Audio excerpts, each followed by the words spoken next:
Whatever Labour seem to do, they can never get it right. That's because 1, the country hates them, and 2, they make stupid decisions every time. In today's video, we will be discussing the disturbing move they have made and why they are being blasted. Not only that, but we will also discuss all of the latest news from up and down the country. But first, hit the like and subscribe button and join our fast-growing community. Keir Starmer has been criticised for handing back British-owned territory to Mauritius, following a 200-year row over the islands. The Labour Premier announced today that the Chagos Islands will be handed back after losing a unanimous vote in the United Nations, with a loss of support for the UK's claim by international communities. In a statement, the government said, "To enable this partnership, the UK will provide a package of financial support to Mauritius. This will include an indexed annual payment for the duration of the agreement and the establishment of a transformational infrastructure partnership underpinned by UK grant funding."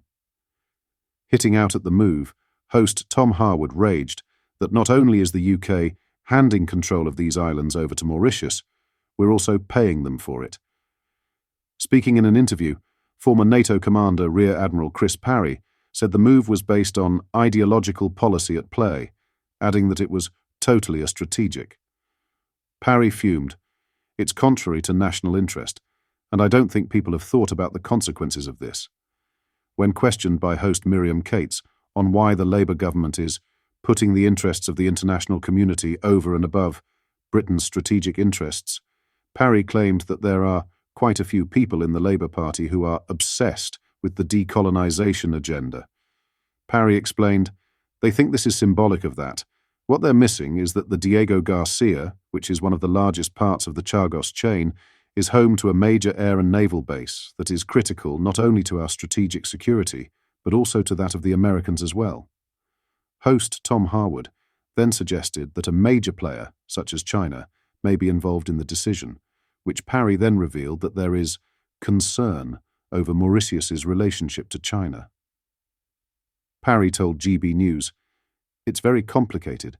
Mauritius doesn't have any entitlement to the islands anyway. They've constructed it over the last 30 years or so. Mauritius is a relatively poor country, but there's a lot of what I call offshore interests, which are both licit and illicit. Diego Garcia, the base is going to continue with access to it. But the fact of life is, all the Chinese have to do is rock up and put forces in the other islands, and they can actually neutralize Diego Garcia." Stressing how critical the base is to the UK, Parry feared that the Mauritius authorities may not behave themselves once the territory is back in their hands. Parry said, "We have no assurances in place that the Mauritanians are going to behave themselves. It's a critical base, and I'm afraid just like anything else here, it's driven by ideology, not by strategy. It's got a huge runway that would take B-52 bombers during the First and Second Gulf Wars. It was absolutely critical for transiting large aircraft into the Gulf War. It's a major pre-positioning base. The lagoon itself can hold up to 3 divisions worth of equipment and has done so in the past in pre-positioned ships. And my concern is the Americans and ourselves think that we've got exclusive access to the base. If you give sovereignty away, they can foreclose that at any time they like. And if China leans on Mauritius at any stage, or indeed starts to base any of its forces in the remaining Chagos Islands, then the base itself is worthless." A huge storm wrapped up in the jet stream will smash the UK before a second attack is launched by a dying hurricane. Britons are warned to make the most of the calm weather before the gates open to the fury of the Atlantic storm season. A major low-pressure system will hit this weekend before the remains of Hurricane Kirk plough through next week. Kirk, currently a 125-mile-per-hour megastorm hurtling across the tropics, will weaken before its remains approach the UK on the jet stream. Met Office meteorologist Aidan McGivern said, "Most likely, Kirk in some shape or form will come close to the UK, either as an ex-hurricane or merging with another Atlantic low to bring mixed weather, wet and windy weather, but a typical depression we normally see in October. It is not going to be a hurricane, but we could experience the remnants of Kirk, or an ex-hurricane by the end of next week." The weather this weekend will be heavily driven by the jet stream, a fast-flowing ribbon of air in the atmosphere. it will circle a massive cyclonic weather system over Britain, causing it to stall and dump a 3-day load. While no storm names have yet been issued, it could be the first of the 2024/24 season. Ashley. McGivern said, "There is a very large Atlantic system that will only slowly progress across the country over the weekend and into the start of next week. Low pressure is with us as we start next week, and the jet stream wraps around it hence while it is slow moving. The jet stream is not pushing it along, and it just lingers across the UK Monday, Tuesday, and perhaps Wednesday." Later in the week, the remains of Hurricane Kirk, currently whipping up winds of 125 miles per hour in the Atlantic, could give the weather another rattle. Hurricanes in their original form never reach Britain or the North Atlantic form, as the tropical features quickly die over cool waters. But their remains can hitch a ride on the jet stream, birthing a new storm or joining forces with another low in the region. It is uncertain which form Kirk will take, although most weather prediction models agree the UK will be affected.